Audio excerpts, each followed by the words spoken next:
ડાંગ જિલ્લાના ભોળા લોકો ફ્રોડ લગ્નથી થઈ જાવ સાવધાન। લગ્ન કરનાર દલાલોની ટોળકી થઈ છે સક્રિય। ગરીબ લોકોને લગ્નની લાલચ આપીને પૈસા પડાવી લેતી દલાલોની એક ટોળકી થઈ સક્રિય।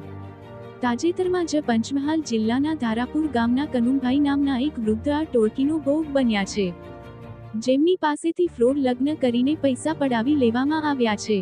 પ્રાપ્ત માહિતી અનુસાર આ ફ્રોડમાં સંડોવાયેલા મુખ્ય વ્યક્તિઓમાં ઈશ્વરભાઈ, રહેવાસી પીપલગોડીના છે, જેઓ લગ્નની લાલચ આપીને પૈસાની માંગણી કરતા વિડીયોમાં સ્પષ્ટ દેખાઈ રહ્યા છે।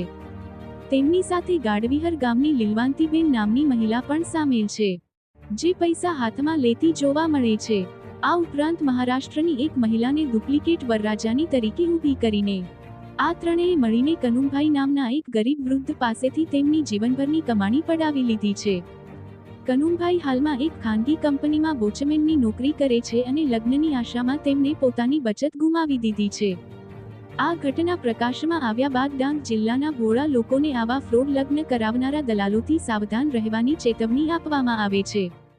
માહિતી અનુસાર આ દલાલો પીડિતાઓની સાથે એગ્રીમેન્ટ પણ કરે છે। આ ઘટના પરથી એ સ્પષ્ટ થાય છે કે આ ટોળકીએ અગાઉ પણ કેટલાય ગરીબ લોકોના ઘરો ઉજાડી નાખ્યા હશે। ડાંગ જિલ્લાના તમામ લોકોને અપીલ કરવામાં આવે છે કે તેઓ આવા કોઈપણ શંકાસ્પદ લગ્ન કરાવનારા દલાલોથી સાવધાન રહે અને કોઈપણ પ્રકારની નાણાકીય લેવડ દેવડ કરતા પહેલા સંપૂર્ણ તપાસ કરે। જો કોઈને આવી કોઈ બાબતની જાણ થાય તો તાત્કાલિક પોલીસને જાણ કરે। બ્યુરો રિપોર્ટર ચંદુભાઈ કે લહરી, જિલ્લા ડાંગ।